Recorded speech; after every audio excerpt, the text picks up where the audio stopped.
Shalom saudara, kita berjumpa lagi hari ini dengan kekuatan dan kasih setia Tuhan.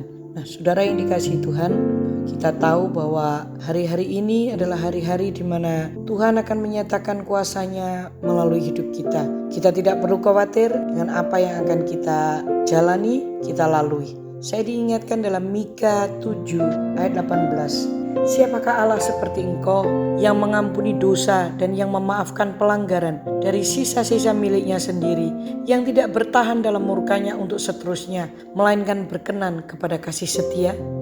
Saudaraku, banyak orang akan bertanya, apakah benar Tuhan itu mengampuni, melupakan dosa-dosa yang sudah kita akui?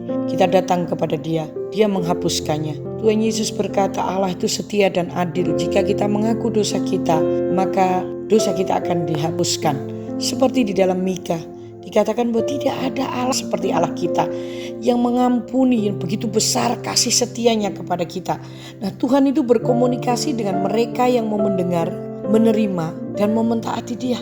Yesus berkata bahwa kita harus menjadi rendah hati seperti anak kecil, supaya kita tahu siapa Tuhan. Dan Allah paling sering menyatakan dirinya kepada orang yang lemah lembut dan rendah hati, kepada seorang anak gembala seperti Daud, kepada para gembala yang menjaga kawanannya, kepada seorang gadis yang bernama Maria.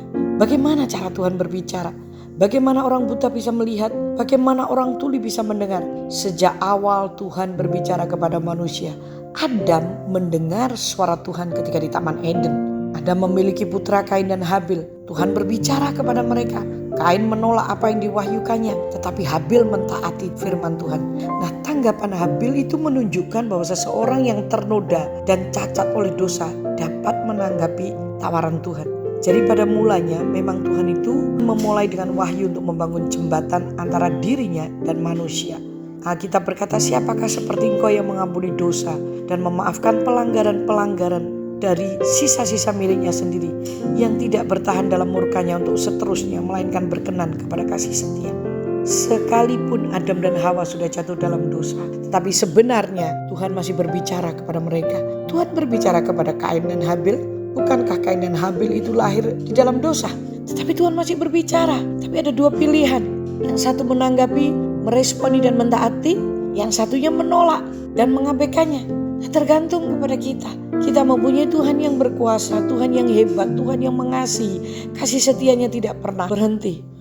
Yuk datanglah kepada Dia, berbicara dengannya dan nikmati kuasanya. Dan saya percaya bahwa pengampunan itu ketika kita rasakan, maka hidup kita akan menjadi pulih. Kita menjadi bersih dan kita percaya bahwa Tuhan kita adalah Tuhan yang ajaib. Saya percaya saudara yang hari ini terpuruk, datanglah kepadanya. Karena Tuhan kita adalah Tuhan yang penuh dengan kasih karunia. Tapi ingat, saudara harus merespon, mendengar dan mentaatinya seperti Habil. Bapa, terima kasih Engkau memberikan kepada kami satu kesempatan yang besar, di mana kami bisa melihat dari firman-Mu bahwa kami sedang menyembah Tuhan yang hebat, Tuhan yang hidup, Tuhan yang penuh dengan belas kasihan. Ketika kami mendengar, kami merespon, kami melakukannya. Sungguh Engkau berkenan atas respon kami. Terima kasih Tuhan buat hari ini. Biarlah kami para pendengar diberkati, dikuatkan, dan didorong untuk kami mentaati-Mu. Dalam nama Yesus, amin. Sampai berjumpa. Tuhan memberkati.